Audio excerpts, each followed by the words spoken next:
Welcome in, everyone. I'm Dr. Kimberly Dawn Ray, and today Ray and I are talking about something that sits right at the center of modern life: optimization.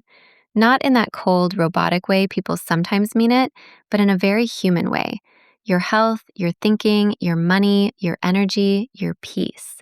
More and more, those things are shaped by three simple forces: where your attention goes, what habits you repeat, and which tools you trust to help you make decisions.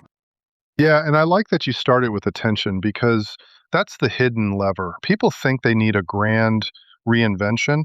Usually they need better signal, less noise. I spent years in audio, right? Cleaning up recordings, isolating what mattered. Life feels similar now. There's so much input coming at us that if you don't have a filter, you don't have clarity. And if you don't have clarity, good luck making strong health choices or financial choices. Exactly. And that's where AI becomes exciting to me. Not as a shortcut for wisdom, not as a replacement for discipline, but as a support system, a very powerful one. It can help you organize ideas, notice patterns, ask better questions, and maybe even slow down before you make emotional decisions. I think that matters so much because when people feel overwhelmed, they often freeze. Or they do the opposite. They lunge. Fast decision, bad decision. I've done both. And I think the healthy way to frame AI is this: it can amplify good process. It does not magically create good judgment. If you're thoughtful, it can make you more thoughtful. If you're sloppy, well, it can help you become sloppy at scale. So the mindset has to come first. That is well said. The mindset has to come first. And part of that mindset comes from brain science. We know, even from the sources we've looked at, that brain optimization and learning capacity affect performance. Whether we're talking about goal achievement, sales psychology, cognitive obstacles, or daily energy, the brain is involved in all of it. If your brain is overloaded, undernourished, distracted, or constantly stressed, then even good opportunities can feel heavy. Right. And there's a useful distinction here. People hear brain optimization and think hacks, like give me the one trick. But most of the time, it's foundational stuff: better inputs, better repetition, better recovery, better questions. Jim Quick's learning angle, Dr. Daniel Amen's brain health angle, even the performance psychology side from Jeremy Miner, conversations on neuroscience and goals. The overlap is pretty obvious. Your brain affects what you notice, what you remember, and what actions you actually take. Yes, and when we connect that to wealth, it gets very practical. Wealth is not just income, it's decision quality over time. It's your ability to learn, adapt, protect, and plan. It's whether you understand your options. It's whether you panic. It's whether you build in a way that helps your future self and your family. So for me, health and wealth are deeply connected because a clearer mind tends to make steadier decisions. I'd even go one step more technical. Sorry, this is my thing. Your life runs on an operating pattern: inputs, processing, output, attention in, interpretation in the middle, action out. AI can assist in the processing layer. Brain science helps strengthen the processing layer. Habits stabilize the output layer. And then, over time, those repeated outputs become your life. That sounds a little mechanical, but it's actually kind of freeing. No, I love that because it reminds people they do not need to become perfect overnight. They just need a better system, a gentler, stronger system, one that supports learning, supports follow through, and supports long term well being. That's the new optimization mindset for me. Use tools wisely, train the brain kindly, and build habits that keep showing up for you. So let's make it concrete. If someone says, great, build a better operating system, what does that even mean? I'd start small, very small. The best systems are boring enough to repeat: a short morning review, a simple health check in, a weekly money check, a place where information lives so your brain doesn't have to carry all of it at once. Yes, because overwhelm is expensive. It steals focus, energy, and confidence. And often people assume they have a motivation problem when they really have a systems problem. If you wake up already mentally scattered, your day will usually reflect that. But if you anchor yourself with even a few small routines, you create stability. Maybe that's reviewing your priorities, planning meals more intentionally, taking time to learn one concept at a time, or simply pausing before reacting. And AI can help there in a very practical way.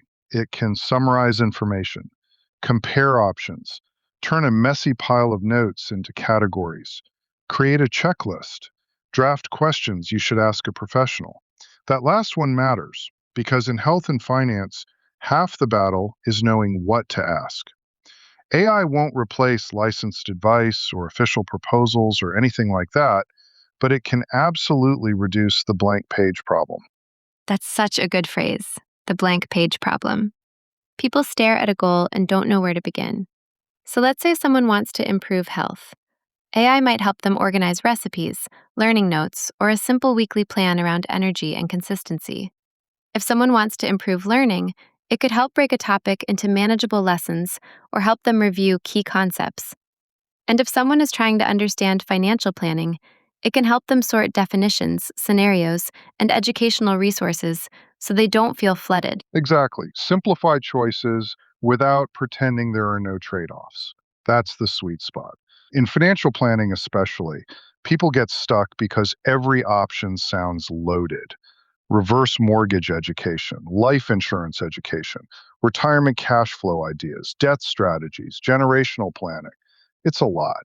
But when information gets structured, fear tends to drop. And when fear drops, follow through improves. And let me add this gently: structure protects your brain. We're not meant to make every decision from scratch all day long. Daily routines conserve mental energy. A better bedtime, a better morning, fewer open loops, clearer learning steps. Those things create momentum, and momentum builds confidence. I've seen people transform not because they discovered some magic answer, but because they kept a few simple promises to themselves. I'm glad you said promises because consistency is a trust exercise with yourself. I might be overstating it, but maybe not.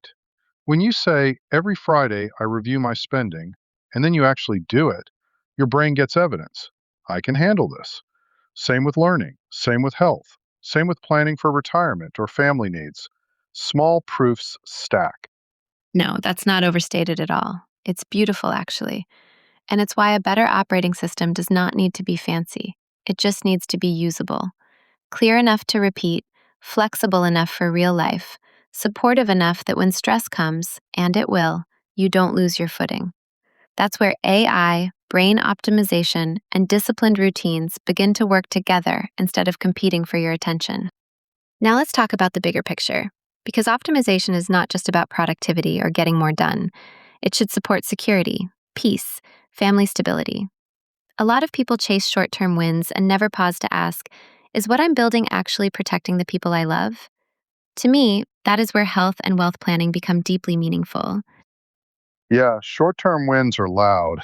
Long term security is quieter, but it matters more. This is where informed planning comes in, understanding tools, understanding trade offs, understanding timing.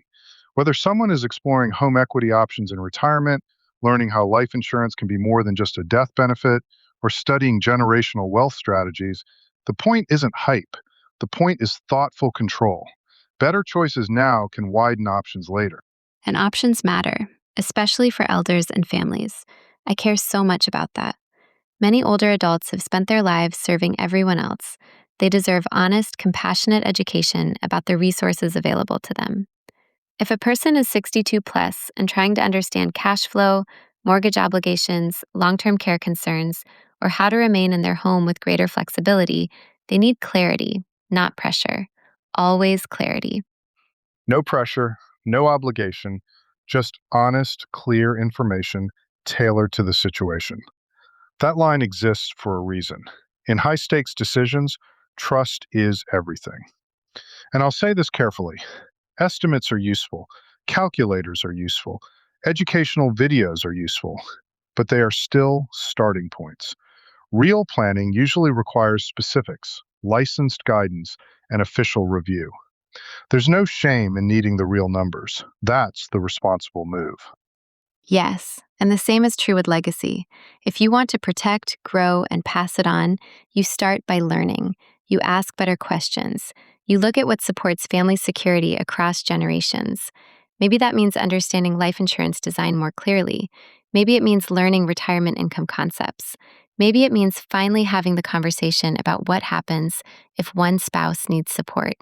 These are loving conversations, even when they feel uncomfortable. And AI can still serve here, carefully. It can help families organize questions, compare educational resources, map topics they need to discuss, and keep planning notes in one place. That doesn't replace wisdom, it supports it. Think of it like a very fast research assistant that still needs a grounded human at the controls. Beautifully said. So if you take one thing from today, let it be this: start small and stay consistent. Don't wait until you have the perfect health routine, the perfect financial plan, or the perfect understanding of AI. Begin with one next step, one routine, one learning session, one honest family conversation. Small steps, repeated with intention, can absolutely shape a stronger future. That's the whole game, honestly. Better questions, better systems, better follow through. Then let time do some of the heavy lifting. Thank you for being here with us. Ray, I always love these conversations. Same here, Kimberly. We'll keep building on this next time. Until then, take gentle care of your mind, your health, your wealth, and the people you love. Bye for now. Bye, everyone.